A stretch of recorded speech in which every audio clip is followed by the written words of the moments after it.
The air inside the presidential office in Ouagadougou felt unusually heavy, almost suffocating. What was meant to be a room for diplomacy, with its polished wooden walls and flags standing in rigid formation, now resembled a pressure chamber ready to burst. Every surface gleamed with formality, yet tension hung over the table like an unseen storm. A thick silence stretched between them, one that carried the weight of history.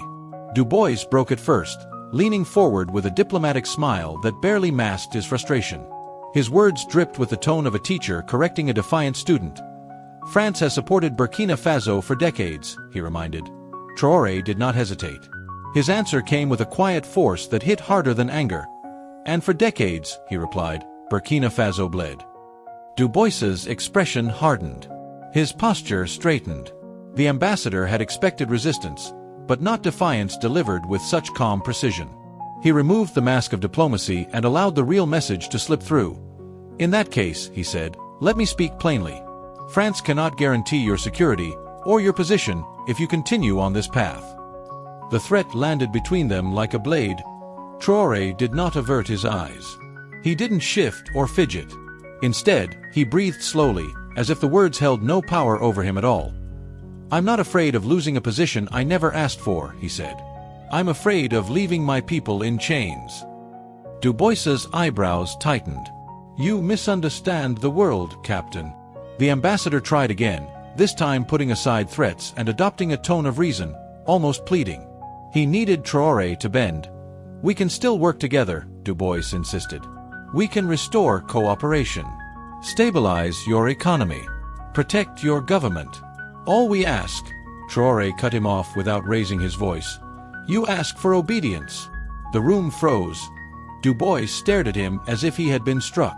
His mouth tightened, the illusion of partnership collapsing into open frustration. Traoré rose from his chair slowly, allowing the weight of the moment to settle onto the room like a stone. "Burkina Faso will no longer be ruled by threats," he declared. "Not by fear. Not by promises dressed as favors. And certainly not by foreign hands pulling invisible strings." He walked to the window and watched the streets of Ouagadougou, alive, vibrant, struggling, breathing. The people moved like a heartbeat, steady, resilient, determined. Traoré drew strength from that sight. "Our soldiers didn't die so someone else could own our soil," he continued. "Our children didn't starve so others could feast on our future. This land has paid enough." He turned back toward the ambassador. "You say I am making a dangerous choice. You're right. Freedom is always dangerous." Traoré stepped closer until they were only a few feet apart. "But so is underestimating a nation that has finally woken up." Du Bois swallowed, his jaw tightening. "This conversation is not over." Traoré nodded. The heavy wooden doors shut behind the ambassador, and Traoré finally allowed himself a long breath. Not a breath of relief, because nothing was over, but a breath of clarity.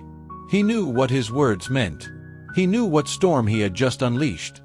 The path ahead was full of danger. He would be watched, targeted, challenged, and perhaps even betrayed. But he had crossed a line he could never retreat from. And he had no intention of retreating. Within minutes, the message reached his inner circle. Fighters who had survived ambushes. Elders who carried memories of colonization like scars on their souls. Mothers who lost children. Students whose dreams were bigger than their fears. Farmers, miners, soldiers, civilians, everyone who had waited for someone to rise. They gathered and asked him one question: "What happens now?" Traoré looked at them, at their worn faces and their burning eyes, and he answered with quiet certainty, "Now, we build what they said we could never build. No. This is the beginning of our independence." "No," Traoré answered, folding his hands. "For the first time, the world is beginning to understand us."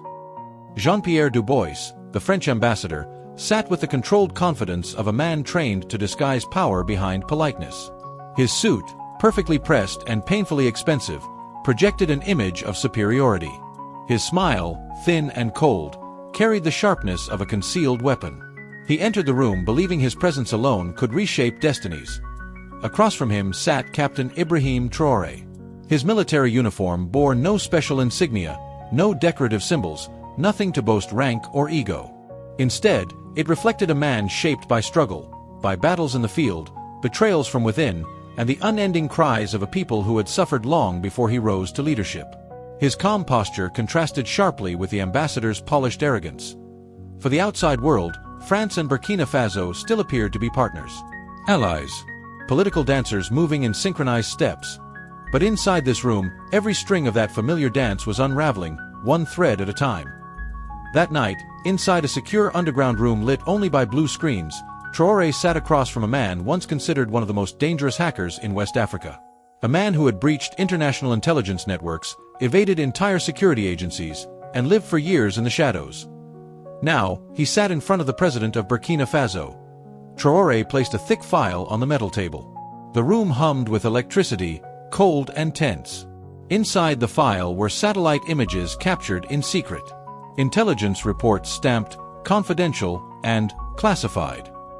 Documents proving resource theft, political interference, and covert operations hidden under the mask of foreign aid. The file exposed everything. Traoré spoke only 3 words: expose it all. The hacker flipped through the pages, a slow grin forming, with pleasure. Within days, encrypted files began slipping into places they shouldn't. Journalists received anonymous packages. Whistleblower channels lit up. International institutions scrambled. Truth, raw, undeniable truth, flooded the world. There was no going back. The day the revelations reached the public, Burkina Faso erupted. Some people cried. Some shouted with joy. Some trembled with fear. Some marched into the streets with flags in their hands. But no one stayed silent.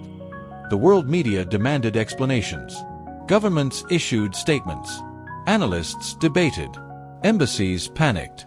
And through the chaos, Traoré finally stepped onto the podium to speak, looked at the cameras broadcasting his words to millions, and said, "This is not a war between nations, this is a war between truth and power." His voice carried across Africa, through villages and cities, across borders and screens. It sparked something deeper than politics, something older, something powerful, something alive. For the first time in decades, people felt a shift. Not in government, not in territory, but in the spirit of a continent that had finally stood up.